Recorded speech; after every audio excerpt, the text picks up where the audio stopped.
Hai guys, jumpa kembali dengan saya Nur Fitriadin di akun Noir Blessed. Kiranya melalui video yang diunggah oleh akun ini boleh menjadi berkat bagi setiap kita. Dalam video kali ini kita akan membahas masih tentang seputar keributan diskusi antara Budi Asali dengan Polemikus Muslim ya tentunya. Kita dapat melihat apa yang terjadi di balik diskusi ini yang menimbulkan kericuhan, yang menimbulkan kemarahan di balik semuanya. Sebelum kita jauh membahas bagian ini, mari saya mengajak kita untuk memperhatikan video ini. Ya, mungkin sekitar 6 bulan yang lalu atau lebih saya mulai main TikTok ya. Dan dari bermain TikTok itu saya mendapatkan banyak teman yang murtadin.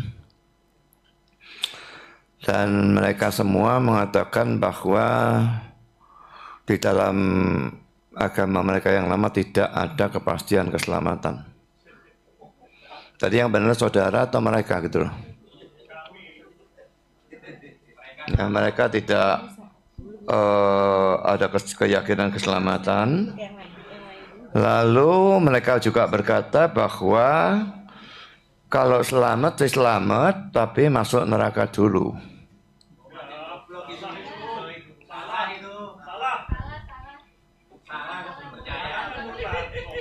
Itu kata-kata mereka, terserah kamu mau percaya apa tidak percaya. Ya.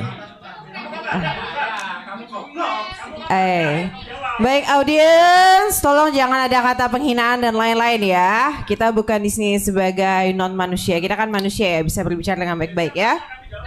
Pertama saya tadi sudah katakan bahwa teman-teman murtadin saya itu bukan cuma satu, banyak ya.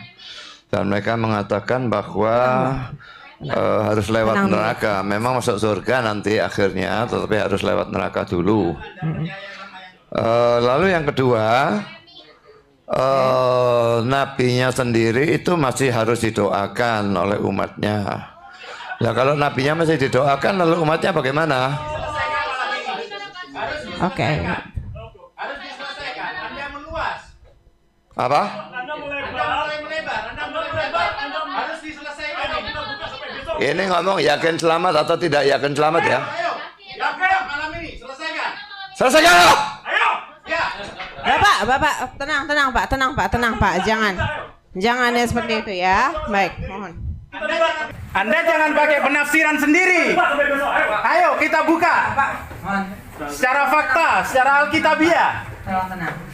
Jika ingin bertanya ataupun berinteraksi harus tenang ya. Jangan sepihak. Boleh beradu argumen, masih boleh beradu untuk pendapat, masih boleh, tapi jangan sampai ada emosi dan lain-lain. Ya, silakan ya. Ini kelakuannya yang menunjukkan yang membuat saya pikir ini kelakuan apa bodoh seperti itu? Kelakuannya orang beragama memangnya. Kelakuan saudara yang tidak beragama. Saya tidak maki-maki orang, kamu yang maki-maki orang.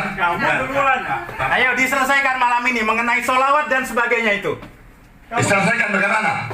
Selesaikan, ayo. Keselamatan, kita selesaikan. Kita diskusi, ayo. Ya, silakan. Ayo sampai besok, boleh. Sebentar, hormati penanya. Sebentar, mohon maaf sebentar. Dengar tuh Pak. Ya. Sobot. Sampai emosi. Oke, apa emosi? Buriku ngawur ya. Kalau kamu tanya Alkitabku boleh, kenapa tidak marah? Kamu kenapa kalau tanya punya muka marah? Loh, kita tidak akan marah kalau Anda tidak menyelewengkan penafsiran. Ya. Kamu sendiri menyelewengkan penafsiran. Tidak. Ayo kita bahas sekarang. Jangan pernah ya. Ayo. Maju. Ayo, sekarang kita bahas. Stop.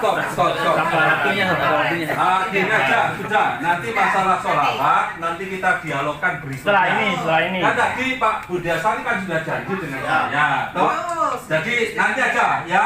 untuk dialog masalah sholawat. Silakan, berarti setelah Sudah. nggak apa-apa. Nggak apa-apa, nanti aja, emosi. Ayo kau ngamuk apa ya? Nggak usah. Bisa apa itu dalam waktu 2 menit bisa menjawab. Nanti aja. Nggak usah ditunggu. Saya mohon maaf Anda Mas Yani yang tadi saya Harus tenang. Sudah, tolong hormati. Tenang. Pertama saya mohon maaf kepada beliau yang saya serobot waktunya. Harus tenang. Habis ini mana? Oh ya siap. Emosi guys. Framing. Karena 2 menit. Mohon maaf. Dalam video kali ini kita dapat melihat dan dapat menyaksikan ada audien ya yang saya lihat di situ Anwar Lutfi yang ngamuk-ngamuk gak jelas, yang marah-marah tidak jelas, padahal di situ ada moderator ya. Secara intelektual tentunya harus melalui moderator ya, tidak langsung berbicara seenaknya. Nah, apa sih yang menjadi timbul perdebatan atau kericuhan yang dikeluarkan dari mulut Anwar Lutfi ini yang berkata bahwa Budi Asali tidak beragama, menyelewengkan ayat-ayat katanya ya guys, tadi yang kita saksikan dalam videonya. Ya, sebenarnya kalau kita memperhatikan perkataan dari Budi Asali ini tidak menyelewengkan atau menafsirkan ayat-ayat mereka. Karena beliau mengatakan dengan jelas bahwa ada teman-teman dari murtadin di situ yang berkata. Jadi Budi Asali ini mengutip pernyataan-pernyataan dari teman-temannya, bukan menafsirkan ayat-ayat mereka. Nah, dan apa yang dikatakan oleh Anwar Lutfi ini mari kita perhatikan dulu ya. Penggalan-penggalan video yang dikatakan kepada Budi Asali. Kita simak videonya. Kelakuan saudara yang tidak beragama. Saya tidak maki-maki orang, kamu yang maki-maki orang. Kamu duluan. Ayo diselesaikan malam ini mengenai sholawat dan sebagainya itu. Diselesaikan bagaimana? Selesaikan, ayo. Selamatan, kita selesaikan. Kita diskusi, ayo. Kita tidak akan marah kalau Anda tidak menyelewengkan penafsiran. Ya. Kamu sendiri menyelewengkan Oh, penafsiran. tidak. Ayo kita bahas sekarang. Kita bahas sekarang. Jangan nah ya. Ayo. Maju. Ayo, sekarang kita bahas. Stop. Gini aja, sudah. Nanti masalah. Ya, jadi jelas ya bahwa tuduhan-tuduhan yang dilontarkan kepada Budi Asali katanya bahwa itu menyelewengkan ayat-ayat mereka dan juga Budi Asali tidak beragama. Berarti kesimpulan saya orang yang menyelewengkan tentang ayat-ayat yang tidak diimani itu tidak beragama ya guys. Kalau dari Budi Asali yang dinyatakan tuh jelas bukan menafsirkan atau menyelewengkan, tetapi Budi Asali mengutip pernyataan-pernyataan dari teman-temannya yang murtadin.